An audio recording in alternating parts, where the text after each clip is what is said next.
Greetings, everybody. This lecture will cover, it's the last topic in Chapter 8, um, and it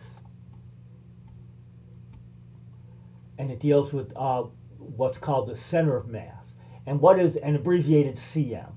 And you can have the center of mass of a collection of individual masses, like in this example here, which we're going to look at in a minute, or you can have the center of mass of a single object. For example, a gymnast jumping through the air. Well, that the gymnast, that's the one object, the gymnast. Well, that object has a center of mass. Well, what is the center of mass? Well, by definition, whether it's a single object like a gymnast, or whether it's a collection of masses, as what will work in this example here, what it means is that the system behaves as if all the external forces act at the center of mass. Weight, any external forces acting on the object, the object behaves, or the system behaves, as if all the forces act physically at the center of mass.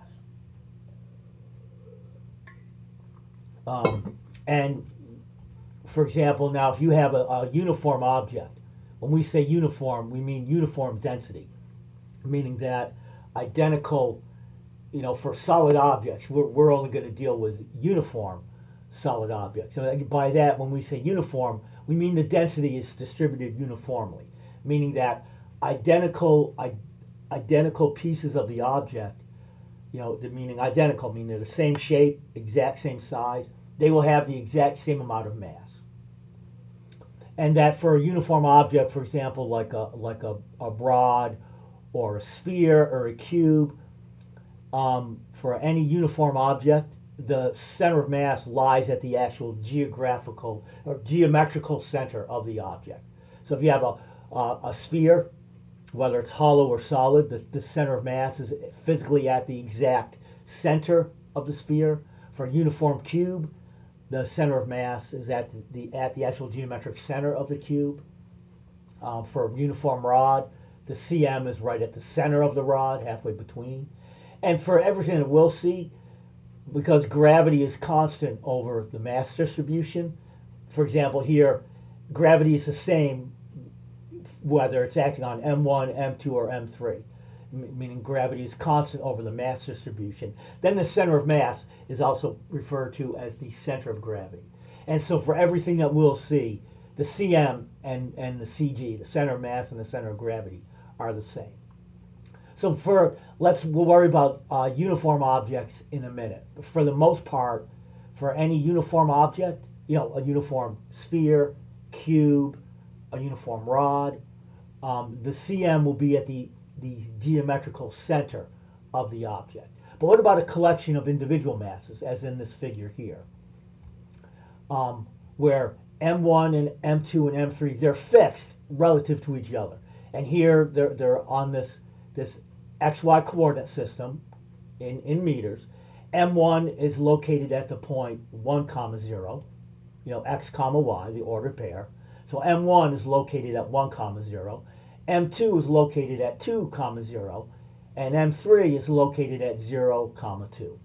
And those positions are fixed. And according to the figure, the center of mass is right here, indicated by the red X. And notice it's at 0.75, 1. Well, let's go ahead and calculate that. Well, what you have to do first is you choose the origin. Typically, for 9 times out of 10, for example, in this case, the masses are fixed on the XY coordinate as shown.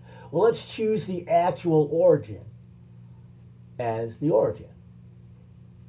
So, and then the X center of mass of the system is given by the sum, 1 over large M times the sum over I of the MIXI's. The YCM is 1 over M times the sum of the MIYI's. Well, large M is simply the total mass of the system. So in this example, which will work in a minute, notice M1 and M2 are 1 kilogram, and M3 is 2 kilograms. So the total mass M is just 4 kilograms, just the total mass of the system. Now, Xi is the X distance from the it's the x distance from each of the mi's to your choice of origin. Well, if you choose the actual origin of the xy coord, if you actually choose 0, 0 as your origin, it makes our lives easier, because then the xi's and the yi's, remember, they just, you go over this. In this case, I would go from 1 to 3 because there are 3 masses. So in the x sum, you would have, it'd be 1 over m, then in brackets be m1 times x1 plus m2 times x2 plus m3 times x3, close brackets. The y center of mass would be outside. You have 1 over m, then in brackets m1 y1 plus m2 y2 plus m3 y3. Well, what are x1, x2, x3, what is y1, y2, y3? Well, the xi's and yi's, they're simply the xy coordinates of the masses, of all the masses. In other words, x1 would be the x coordinate of m1. In this case, it's 1. x2 is the x coordinate of m2. x3 would be the x coordinate of m3. That's why you want to choose, in 99 out of 100 of these types of problems, choose the actual origin of your xy coordinate system as the origin. And then your xi's and your yi's are simply the x and y coordinates of the mi's. You know, y1 would be the y coordinate of m1. y2 is the y coordinate of m2. y3 is the y coordinate of m3. So that makes our lives easier. So let's go ahead and do the sum. So let's get the xcm. We know it's going to be 0.75. Let's calculate it. Well, it's 1 over large M times the sum of the mi xi. So that means in your brackets, the summation is going to be m1 x1 plus m2 x2 plus m3 x3. Okay? What's m1 x1? Well, m1, that's the mass. You know, m1 has a mass of 1 kilogram. x1 is the x coordinate of m1. Well, its x coordinate is 1 meter. There, that's m1 x1. Now let's do I equal to 2, m2 x2. Well, m2 is also 1 kilogram. x2 is 2 meters. That's the x coordinate of m2. Now let's do the third term, m3 x3. Well, m3 is 2 kilograms. But remember, what is x3? It's the x coordinate of m3. Well, the x coordinate of m3 is 0. See, it's located at 0, 2. So the x coordinate of m3 is 0. So obviously that third term in the brackets is 0. So you have outside, you have 1 over 4 kilograms. Then you have here, 1 kilogram times 1 meter plus 1 kilogram times 2. So that's, 1 plus 2, so you get 3. In the brackets, you get 3 kilogram meters divided by 4 kilograms. So you get 3/4, or 0.75 meters, as the figure showed us. That's the x coordinate of the cm. What about the y coordinate? Well, let's do the same thing. The ycm is 1 over m times the mi-yi's, the sum of the mi-yi's. Well, again, the total mass is 4 kilograms. That doesn't change. Okay, so out in front, you've got the 1 over 4 kilograms. That doesn't change. Now, then it's going to be m1 y1 plus m2 in the brackets. Excuse me. It's going to be m1 times y1 plus m2 times y2 plus m3 times y3. So here, let's look at the first term, m1 times y1. Well, remember, the y's, because we're choosing the actual origin as our origin, again, the y's are simply y1 is the y coordinate of m1. y2 is the y coordinate of m2. y3 is the y coordinate of m3. Well, notice the y coordinate of m1 is 0. So that's m1 times y1. Likewise, the y coordinate of m2 is 0. And the y coordinate of m3 is 2. So notice the first two terms are just 0. And then the third term, this is my m3, y3. m3 is 2 kilograms, y3. The y coordinate of m3, the y coordinate of m3 is 2. So you get in the brackets, you get 4. So you get 4 kilogram meters over 4 kilograms, which is 1 meter, which clearly that's where the cm is. Okay. Now, let's, now again, you could choose I won't go over this. You can read this on your own. What if you choose the point 2 comma 2 as the origin? Which again is pretty silly given the setup of this problem.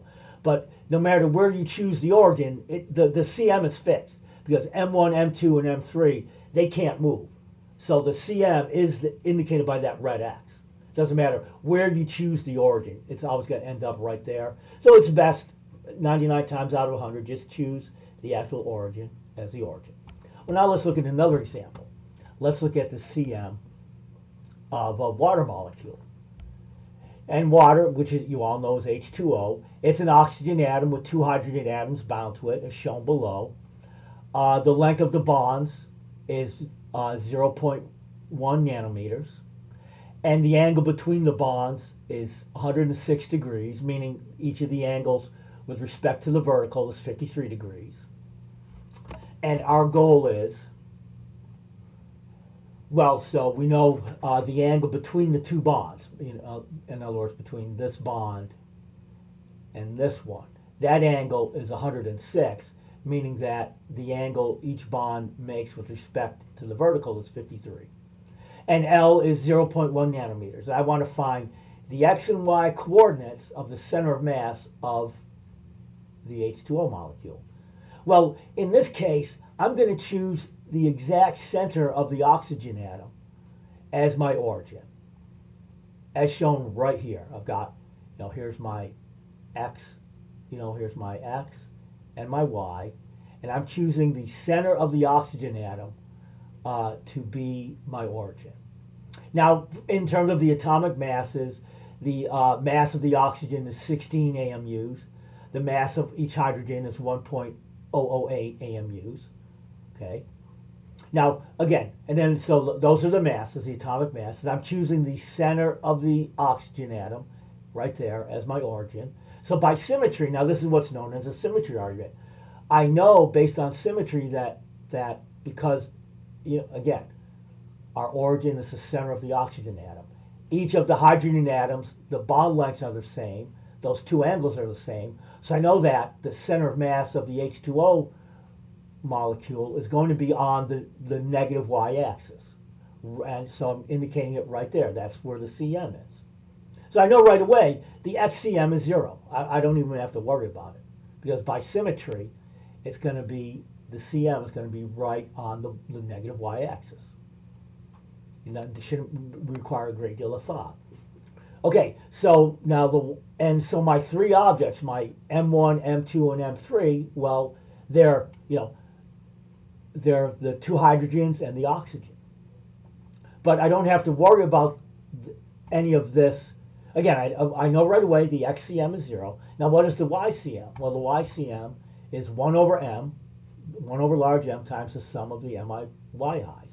Well, so I don't need to worry about the oxygen atom because I'm choosing the center of the oxygen atom. I'm choosing that as my origin. So the X and Y coordinates of the oxygen atom are both 0. So I don't worry about the oxygen atom when I do the sum.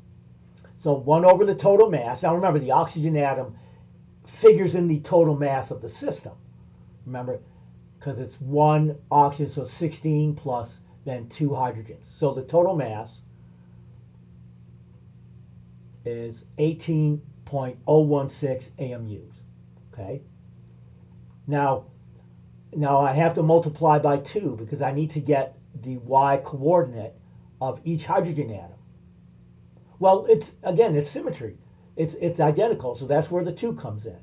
Okay? Then each hydrogen atom has a mass of 1.008 AMUs, and then the Y coordinate is given by cosine of 53. Or L cosine 53, pardon me. Because L is your hypotenuse, and I want the adjacent. I want the adjacent side. So it's 2 because I'm doing it for each hydrogen atom. So that's my 2. That's my Mi. That's my Yi. And you get 0.00673 nanometers. Only we just have to note to self it's actually negative because I'm choosing my origin to be at the center of the oxygen atom, so the YCM is negative. It's going to be below the origin. And so the YCM is actually minus 0.00673 nanometers, and the XCM is 0. And that's a symmetry argument, and it's a very common. So relative to that choice of origin, I know the CM is below, meaning it's going to be negative, and it's negative 0.00673. Again, notice the YI. Well, the 2 is because I have to do it for each of the hydrogen atoms, so multiply by 2, and then I need the Y component, which is, in this case, given the way that the angle is defined, it's L cosine 53, or 0.1 nanometers times the cosine of 53. And that's it. Let me go ahead and save this video and get it posted.